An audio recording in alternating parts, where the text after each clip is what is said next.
Phone vibrated. Unknown number. Looking for something? Voice raspy. A man. Who is this? I snapped, heart hammering. I can help. Meet me. Midnight. Docks. Click.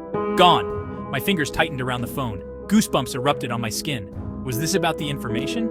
The risk was intoxicating. I needed to know the truth no matter the cost. Restless energy pulsed through me. My best friend Liam paced, his worry a tangible thing. This is insane! Walk away! He pleaded. His fear was a stark contrast to the thrill coursing through me. The information was too important. It held the key to my past, to my family. Liam was safe, secure. He didn't understand the hunger for truth, for adrenaline that burned within me.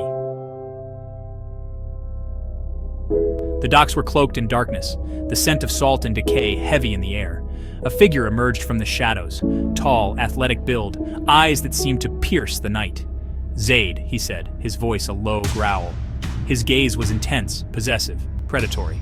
Rumors whispered of Zade, a vigilante, a phantom.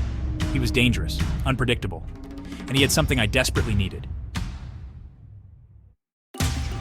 I have what you want, Zade's voice sliced through the silence. He produced a worn photograph, my father smiling. It was bait, I knew, but I was already hooked. He named his price accompany him to a clandestine meeting, a gathering of powerful people, the very people I was investigating. My heart pounded against my ribs. This was madness, and yet, it was an opportunity. Section 5, a race against time. Liam's worried face flashed before my eyes as I prepared. Black clothes, secure boots, a small knife strapped to my ankle. Doubt gnawed at me, but the need for answers was a driving force. Zade watched me, his expression unreadable. Ready? He asked, his voice devoid of emotion. I nodded, my stomach twisting with apprehension and a thrill I couldn't quite name. The warehouse pulsated with an eerie silence. Zade moved like a phantom, leading me through a labyrinth of crates and shadows. Tension crackled in the air, thick and suffocating. Then voices, a group huddled, their faces hidden in the gloom. They spoke of secrets, of conspiracies, confirming my darkest suspicions. This was it, the truth, but at what cost? Zade tensed beside me, his gaze fixed on the group. His eyes were like steel, unwavering and intense, as if he could see right through them. The air around us was thick with tension. Every breath we took seemed to echo in the silence. I could feel the weight of the moment pressing down on us, the gravity of what was about to unfold. I saw a flicker of something in his eyes. Anger, pain. It was hard to tell, but it was there, a raw, unfiltered emotion that he rarely let slip. His eyes, usually so guarded, were now windows to a storm brewing within it. It was a side of Zade I had never seen before, a vulnerability that made him seem more human, more real. He was more than just a vigilante, more than just a rumor. He had a story, a past filled with shadows and secrets, a life that had shaped him into the man he was today. Every scar on his body, every line on his face told a tale of battles fought and lost, of sacrifices made in the name of justice.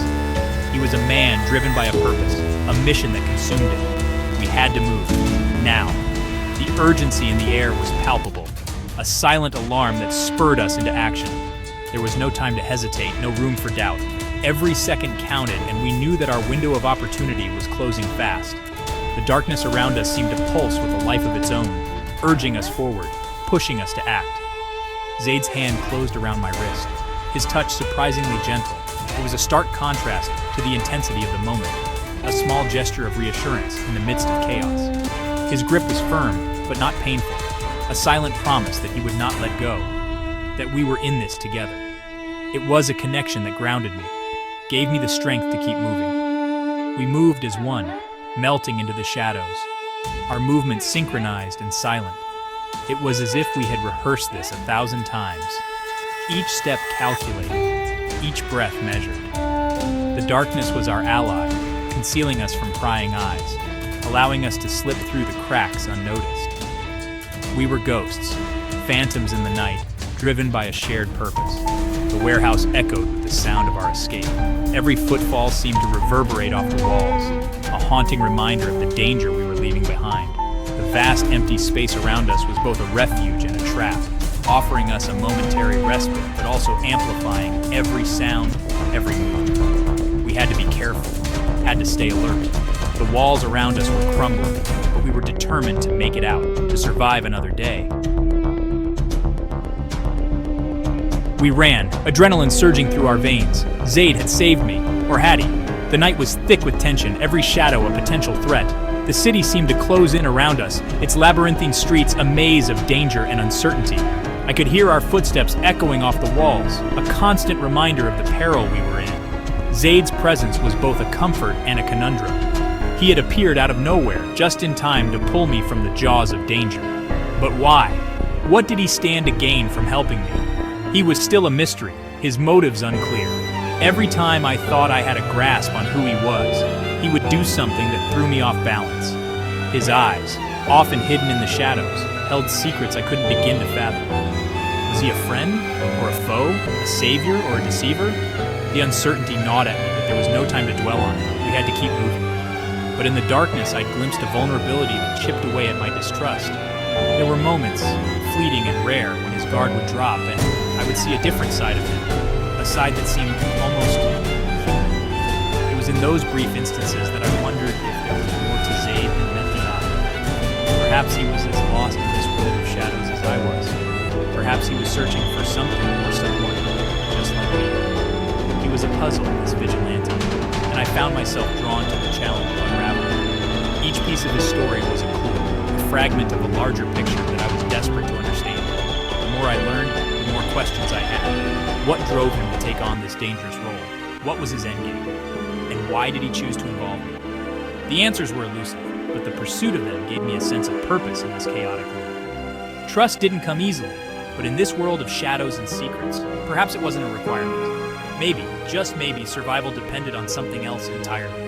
A shared goal, a mutual understanding, or even a reluctant alliance.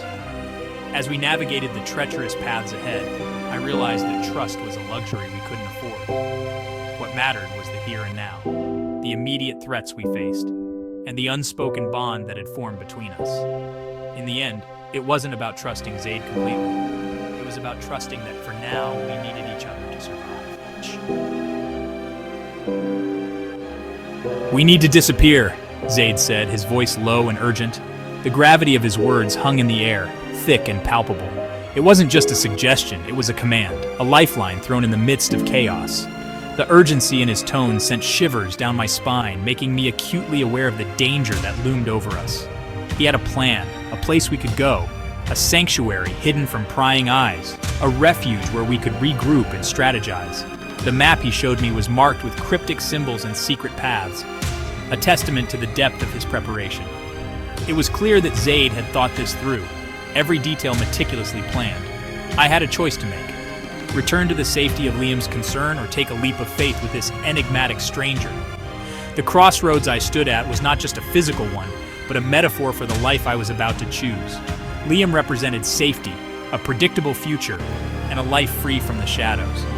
But with Zade, there was a promise of something more, a life filled with purpose, albeit fraught with peril. My gaze met his, a silent question passing between us. His eyes, dark and intense, held a promise of unwavering support and a shared destiny. In that moment, I realized that this was more than just a partnership.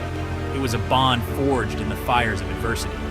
The silent communication between us spoke volumes, a mutual understanding that words could never capture.